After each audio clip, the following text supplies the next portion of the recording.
Assalamualaikum warahmatullahi wabarakatuh. Kami dari Sangga Penegas ingin menampilkan video investigasi tahu. Perkenalkan, nama saya Alef Fatmawati Salwa. Saya Alta Furisa Nur Laili. Saya Alifah Tituna Anwar. Saya Zakia Rahma Yulia.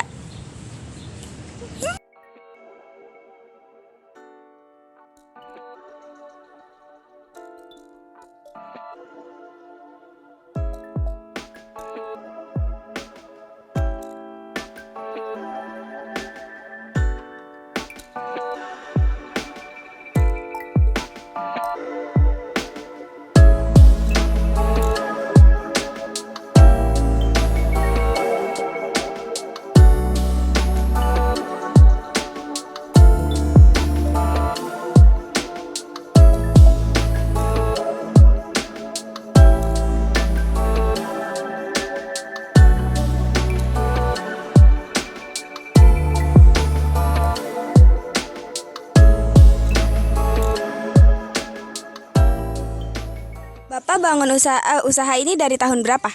Dari ya kira-kira udah 20 tahun, jadi tahun berapa ya? Kalau tahunnya kurang begitu ingat sih, semuanya udah kira-kira udah 20 tahun lah. Udah dari 2004 ya Pak? Ya mungkin. Bapak punya berapa karyawan? Satu. Ada satu karyawan.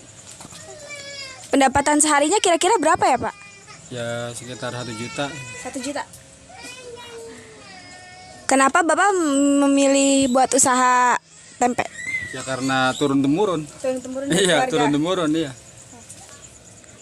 Bapak sudah berkeluarga? Udah Sudah. Mempunyai berapa anak Pak? 4. 4. Permisi Bapak, apa bahan-bahan yang dipakai untuk membuat tempe? Kedelai. Terus prosesnya ya? Iya, boleh. Prosesnya kita rebus. Itu direbus kan ya? Terus setelah kita rebus, kita rendam sehari semalam. Terus kita giling. Setelah digiling, kita pisahin kulitnya. Kita cuci 3 kali, baru kita kasih ragi. Raginya ya, kasih contohnya raginya. 1 Mbak. Ini kita setelah udah cuci rapi, bersih, kita kasih ragi. Terus kita tirisin, baru kita kemas-kemasin. Udah kita taruh selama sehari semalam jadi. Karyawan Bapak sudah ada yang berkeluarga? Udah. Kalau boleh tahu, gaji karyawan Bapak per bulannya berapa? 2 juta. Berapa banyak tempe yang dihasilkan setiap harinya? Sekitar 80 kilo. Oke, berapa lama tempenya awet? Ya paling semua tempe juga paling 2 hari 3 hari. Kalau untuk 4 hari pasti pada busuk, kecuali ditaruh di kulkas ya lama gitu. Kalau udah mah 3 hari 2 hari udah busuk. Oke, makasih Bapak. Berapa jumlah produksi kedelai selama sebulan dan berapa biaya ongkos atau tenaga kerjanya? Ya perkalikan saja. Kalau seumpama sehari 80, sebulan berarti berapa? 8 kali 3 berapa? 24. Ya 24 berarti 24 240 kiloan. Kalau penjualan per harinya itu berapa tempenya? Ya kalau untuk tempe ya sekitar misalkan 500 tempean lah. Berapa harga jual yang ditentuin per biji per plastik sama tempenya? Ya masing-masing, ada yang misalkan 5.000, ada yang 7.000. Nggak sama, tinggal konsumen maunya yang berapa gitu harganya. Kalau yang 5.000 sama yang 7.000 tuh beda ukurannya ya? Beda ukuran, beda plastik. Berapa jumlah biaya produksinya setiap hari? Ya 80 kalau sekarang setengah sekitar 500 ya 800 lah. Kalau boleh tahu cara memasak proses tempenya tuh gimana Pak? Itu kita rebus dulu, kedelai kita rebus. Habis direbus kita diemin selama 1 hari 1 malam biar keluar air asamnya. Kalau nggak keluar air asam nggak bakalan jadi tempe. Sudah itu kita giling nih, setelah digiling kita cuci, kita pisahin kulitnya ini ya, kita pisahin kulitnya, kita cuci 3 kali biar bersih, baru kita kasih ragi ini di sini. Iya, terus kita aduk biar rata. Setelah kita aduk rata, kita tirisin ya, baru kita bikin. Kita kemas-kemasin, kita kemas kemasin, baru kita bentuk ini, kita rapin 2 hari 2 malam baru jadi. Baru jadi tempenya ya? Iya, 2 hari 2 malam nggak langsung. Kalau terkait penggunaan listrik, rumahnya disatuin atau dipisah listriknya, Pak? Satuin, ya ini kan buatnya nggak begitu gede. Kalau boleh tahu per bulan tuh biaya listriknya berapa, Pak? Kalau sama pabrik tempe? Biasanya paling tiga setengahan lah, 350. Terima kasih, Pak. Udah tinggal. Bapak, apa saja peralatan dan bahan baku yang digunakan untuk membuat tempe? Ya peralatannya gilingan, drum, terus saringan, ini ayakan, ya udah sama ember, udah begitu aja. Terima kasih, Pak. Oke, Bapak, bagaimana strategi pemasaran untuk membuat tempe? Ya pemasarannya ya kita masuk ke pasar, terus ke warung-warung, tukang sayur, warteg gitu. Ya yang penting kita kan istilahnya mutunya kita jaga, ya mereka pun pasti akan mau mengambil tempe kita gitu.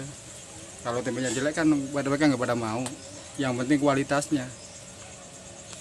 Terima kasih, Pak. Bagaimana target pasar yang digunakan untuk menjual tempe? Targetnya ya tergantung aja, kadang-kadang ya ke pasarnya juga kita banyak saingannya juga sih ya. Kalau ke pasar ya seininya aja ya, yang udah berlangganan gitu maksudnya kita naruhnya juga. Kalau kita nyerang orang juga nggak boleh kan. Pemasarannya masing-masing yang kira-kira berlangganan, yang udah langganan ke warung pun sama, tidak boleh merebut langganan orang gitu. Oke, terima kasih. Apa saja kendala dalam pemasaran menjual tempe? Ya kendalanya kalau kata ya nggak ada kendala yang kecuali kacang langka aja kendalanya itu. Kalau kacang langka seperti kemarin ya susah kita nyari kacang juga. Kadang-kadang kita pergi sampai 3 hari kacang dari luar nggak turun. Kalau kita ini mah nggak ada kendala. Ya kendalanya cuma kalau keadaan kacangnya aja lagi langka aja. Kalau nggak ada ya enggak. Terima kasih, Pak. Bapak, bagaimana cara memasak tempenya? Cara memasaknya itu kita rebus sampai matang kan ya, sampai mendidih. Baru kita diamin di sini. Kita kasih air bersih selama 1 hari 1 malam biar keluar air asamnya. Sebab kalau nggak keluar air asam dia nggak jadi tempe kan. Terus kita giling. Setelah kita giling, kita Bapak, bagaimana cara memasak tempenya? Cara memasak kulitnya kita pisahin, kita buang kan. Terus kita cuci bersih sampai matang kan, baru kita campur lagi. Baru kita campur lagi, kita cuci air bersih, kita pak-pakin selama 1 hari 1 malam biar keluar air asamnya. Udah, sebab kalau nggak keluar air asam dia nggak jadi tempe kan. Apalagi terus kita giling. Setelah kita giling, kita pisah kulitnya, kita buang. Kulitnya kita pisahin, kita buang kan. Bagaimana terkait baru kita kasih campur lagi. Udah kan? Kita campur lagi, kita tirisin. Udah kita pak-pakin semua. Emang udah tadi aja diulang. Udah. Apalagi?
Apa peluang pengembangan usaha Bapak serta harapan untuk masa depan?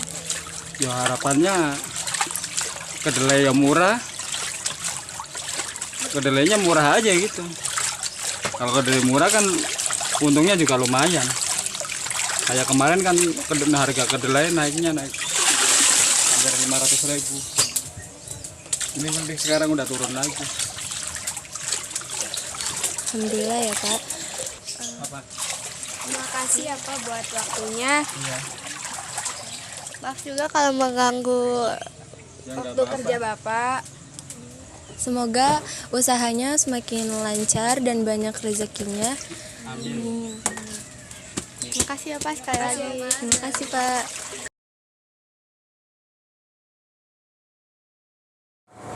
Nama Bapak siapa? Didi Supriyadi, Berapa usianya Pak?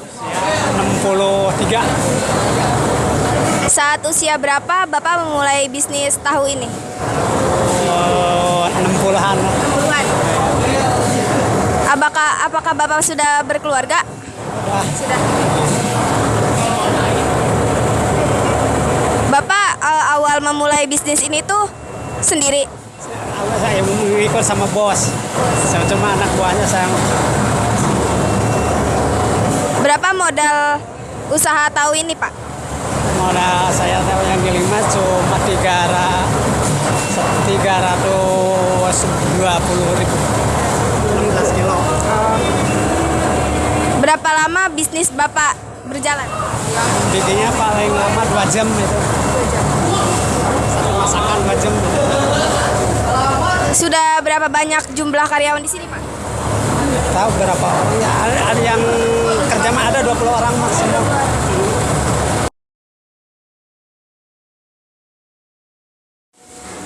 Permisi Bapak, untuk bahan-bahan untuk membuat tahu itu apa aja Pak? Kedelai, pertama kedelai direndam, terus digiling, terus digodok ke dapur, terus disaring ke sini kayak gitu. Kalau cara membuat tahu sendirinya itu kayak gimana Pak? Lihat aja cara-caranya itu tuh, nih yang lagi nyetak. Kalau tahapan pertamanya itu apa Pak? Pertamanya mah kedelai ya digiling. Oh ini ya. Iya, pertama ini godok, betanok, terus diangkat disaring, terus ditetak. Apa aja bahan yang diperluin buat tahu? Kayu bakar, ya, air, macam-macam itu. Itunya. Kalau bahan utama buat tahu itu kedelai ya Pak? Kedelai, iya. Dari banyaknya karyawan di sini rata-rata tuh dari orang mana Pak? Orang Tasik, iya Tasik Malaya, Karawang, banyak dari Banjar ada gitu. Di sini tuh dominasinya tuh orang tua atau anak muda Pak yang karyawannya? Di sini campur aja neng, ada yang muda, ada yang tua gitu seperti bapak itu tua kan. Kalau rata-rata gaji karyawan di sini tuh berapa Pak? Enggak digaji, ini masing-masing cuma beli kedelai dari bos, alat-alat dari bos gitu, cuma kerja doang. Oh jadi kayak seikhlasnya gitu? Iya. Selain di bagian penjualan di pabrik ini ada bagian kerja apa aja Pak? Enggak, cuma kerja ini doang, tahu doang. Enggak.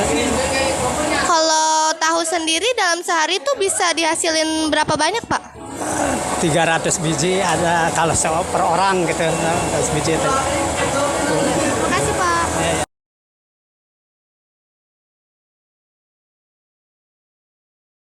Bapak permisi izin bertanya, berapa lama tempe yang dibuat oleh pabrik ini bisa bertahan? Saya perharinya buat 2 hari mah tahu mah. Oke, 2 hari. Terus bagaimana cara mengatur keuangan bisnis tempe ini Pak? Dari tahu mah keuangannya bos yang ngatur. Saya mah cuma itu doang, dagang doang. Kira-kira per bulan bisa dapat berapa Pak? Banyak itu dapatnya bos mah. Sehari hampir 3 juta bos mah. Insya Allah cukup ya Pak buat keluarga. Terus, apakah Bapak berencana membuat pabrik tempe yang lebih besar lagi? Atau ini sudah cukup? Udah cukup segini juga ya. Lalu bagaimana cara mengatur pengelolaan persediaan bahan-bahan tempe agar bisa terjaga kualitasnya dan tidak kehabisan stok? Kayak kedelai emang nggak bakalan habis nih kalau di tokonya ada mah. Karena kedelainya banyak ya Pak? Banyak sekarang mah, kalau waktu itu mah kurang waktu hari apa tuh. Kalau langka bisa berkurang nggak Pak Apanya? pembuatan tempenya? Ya masing-masing bagaimana situasi di warungan. Kalau warungnya lagi lancar ya itu nambah gitu. Berarti buat pembuatan tempe ini tergantung sama kacangnya gak Pak? Ya kan tergantung itunya kedelainya kalau bagus ya misalnya 8 kilo jadi 300 lebih lah 500 lah. Apa motivasi Bapak memulai bisnis tempe? Saya mulai tahun 60 udah bikin, sudah itu belajar bikin tahu itu. Terus tantangan dalam pemasaran produk tempe? Pemasarannya mah ya missing sih ke nitip-nitip ke warungan itu. Ada kendala gak Pak buat pemasarannya? Enggak ada kendala ini mah. Menurut Bapak usaha tempe ini membuahkan hasil yang lumayan atau tidak Pak? Ya lumayan lah gitu buat sehari-hari mah gitu makan gitu ya. Buat anak istri lah. Bapak seneng gak punya usaha tempe ini? Seneng. Ya. Bapak nyaman kerja di sini? Udah lama, saya hampir 5 tahunan di sini. Oke, terima kasih ya Pak. Permisi Bapak, pabrik tempe ini sudah punya berapa banyak cabang? Ini cuma secabang doang, nggak ada cabangnya lagi, cuma satu. Berarti cuma ada di sini. Iya. Di mana saja cabang pabrik tempe ini berada? Di sono ada pabrik tempe, di Tambun ada, rame itu mah tahu mah. Banyak soalnya baru tahu mah, bukannya di sini doang sih. Di sebuah bisnis pasti ada pasang dan surutnya. Bagaimana Bapak cara mengatasi hal itu? Ya pasang surutnya tergantung warungnya kalau lagi rame ya tambah gitu tahunya, kalau lagi sepi ya kurangin gitu. Tahu. Berapa omset bersih yang Bapak dapatkan selama sebulan? Sebulan dapat kali 2 juta, 3 juta lah. Kalau saya sendiri gitu. Tahu kalau orang-orang masing-masing ini sih banyaknya gilingan gitu. Masing-masing banyak kerja itu bawahnya gitu. Tahu.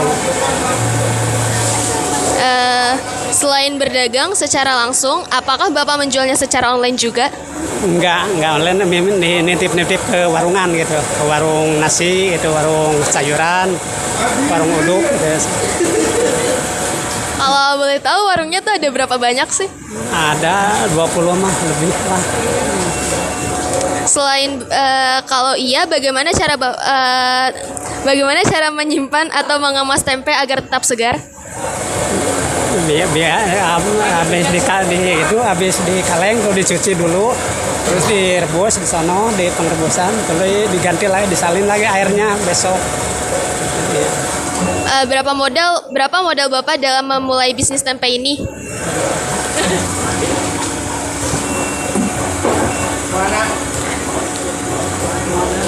Saya 16 kilo 320.000. 16 kilo. Biasanya untuk gaji para karyawan itu dapat berapa sih Pak? Karyawan nggak digaji, ini mah masing-masing sama masing-masing perorangan gitu ini mah.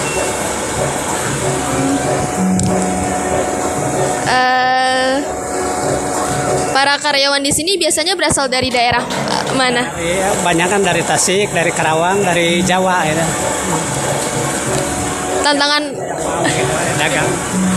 Tantangan apa aja sih Pak yang biasa terjadi di usaha Bapak ini? Pandangannya? Tantangan. Oh, nggak ada tantangan. Makasih ya Bapak.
Ini lagi diapain, Pak? Ini adukan susu kedelai yang tadi ya. Jadi dua direbus, ntar diaduk sama bibitnya juga gitu kan. Terus udah diaduk begitu ntar dia bening gitu kan. Udah bening, air udah kuning begini, airnya ntar dibuangin. Terima kasih, Pak.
Sekian video investigasi dari Saga kami. Wassalamualaikum warahmatullahi wabarakatuh.